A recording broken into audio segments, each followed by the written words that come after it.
We live in this age that's just obsessed with the entrepreneur. We celebrate the visionary, right? The disruptor who's going to change the world. But here's the thing. This admiration, it has a dark side. It's created the perfect stage for a totally new kind of criminal, one who can take our biggest dreams and turn them into a financial nightmare. And as you're about to see, it's a story that just keeps repeating itself. And this quote, it just nails it, doesn't it? We all think we're too smart to get scammed. That's something that happens to other people. But while the tech changes, the faces are new, and the promises sound more futuristic than ever, the basic tricks, the patterns of deception, they're timeless. So today, we're going to pull back that curtain and look at those patterns. So, why are we so vulnerable to this stuff? Well, it really kicks off with this whole modern hero myth we've built around founders. We get so swept up in these epic stories of world-changing innovation that we just forget to ask the tough questions. And that creates this perfect environment where these charismatic storytellers can really shine. But what happens when the story isn't actually true? And that's the thing, right? That's what makes them so incredibly dangerous. The modern fraudster isn't some thug hiding in the shadows. Nope. They're smart, they're charming, and they are masters at spinning a great story. They use our own psychology, our hopes, our fears, our basic instinct to trust against us. I mean, who needs a weapon when you have a story that people are desperate to believe?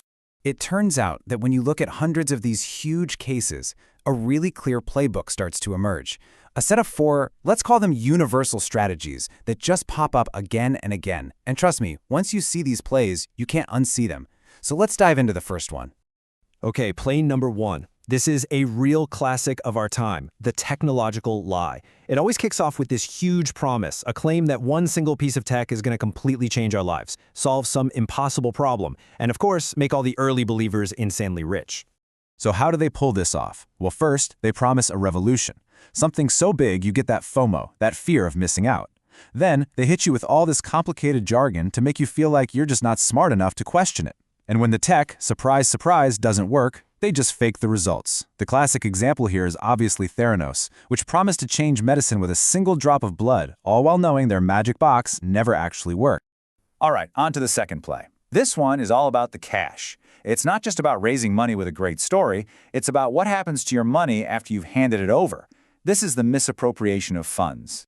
What's really happening here is they're just breaking a fundamental rule of trust. These companies take your money, cash that should be kept safe and separate, and they start treating the company like their own personal piggy bank, gambling it on risky bets, spending it on lavish lifestyles. And you know what hides all this? Rapid growth. As long as new money is flooding in the door, nobody sees the absolute chaos inside the building until it all comes crashing down. This is the FTX story, in a nutshell. Billions in customer money secretly gambled away.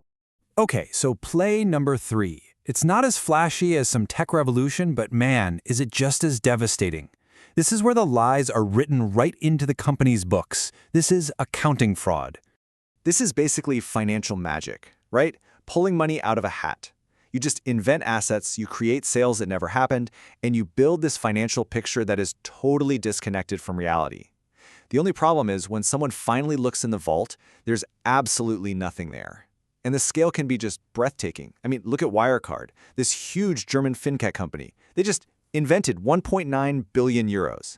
That cash never, ever existed, but they fooled auditors, regulators, and the entire market for years. And that brings us to the granddaddy of them all, the oldest, most infamous play in the book. It's gotten a digital makeover for sure, but its engine is still exactly the same. This is, of course, the Ponzi scheme. The way it works is deceptively simple. See, there's no real investment at all. The so-called returns you're paying to your happy early investors, that's just the money coming in from the new people. The whole thing survives only as long as new cash keeps flowing in. But what makes it so brutal is how it relies on trust, exploiting relationships within families, churches, or close-knit communities. We saw it with Bernie Madoff's super exclusive wealth fund, and we saw it again with OneCoin's fake cryptocurrency, which preyed on communities all over the world. Okay, so we've got the 4 plays down, but it's really easy to think, oh, that's a Silicon Valley thing, or that's just Wall Street. The reality, though, is that this playbook is used absolutely everywhere, just tweaked a little to fit the local culture and economy. And the scale, it's just mind-blowing. We're talking about trillions of dollars lost, globally. I mean, just look at the patterns here. Over $700 billion in losses in Asia, often tied to e-commerce and supply chain fraud. 600 billion in North America, where you see these really complex Ponzi's and startup scams. Over in Europe, it's accounting and fintech fraud, hitting 300 billion. The big takeaway here is that no region is safe. The playbook is global. So, who's actually falling for this stuff? You might be picturing your grandparents or someone who's not very tech-savvy, right? But this chart tells a totally different story. The biggest slice of the pie, at 41%, is people aged 31 to 50. These are folks in their prime earning years, often dealing with the pressures of family and finances. But look how close the other groups are. What this tells us is pretty crucial. Vulnerability isn't about age, it's about your circumstances and your psychology. And this chart, this one really gets to the why. What are the psychological buttons that scammers are pushing? The number one reason, at 38%, is the lure of high returns. Let's be honest, it's greed. It's that desire to get ahead fast. But look what's right behind it: relational trust. We trust the person who brought us the deal. And scammers know this. They weaponize our greed and our trust. Those are the two main levers they pull. Okay, so after all that, after seeing the playbook and digging into the psychology, we're left with the most important question of all. What can we do about it? And the answer isn't to become a total cynic.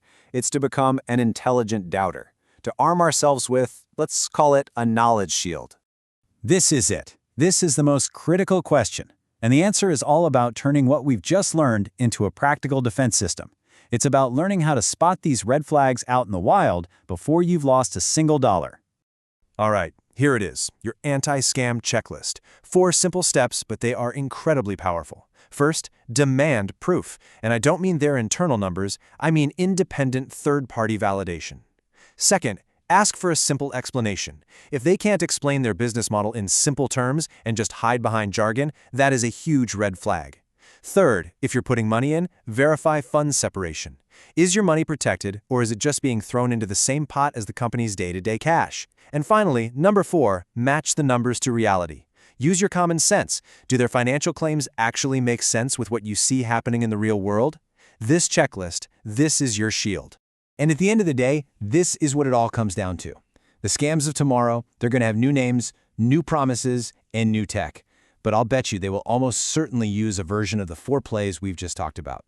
By understanding this playbook, we're not just learning about the past, we're actively securing our future. Because when it comes to protecting yourself, knowledge isn't just power, it's security.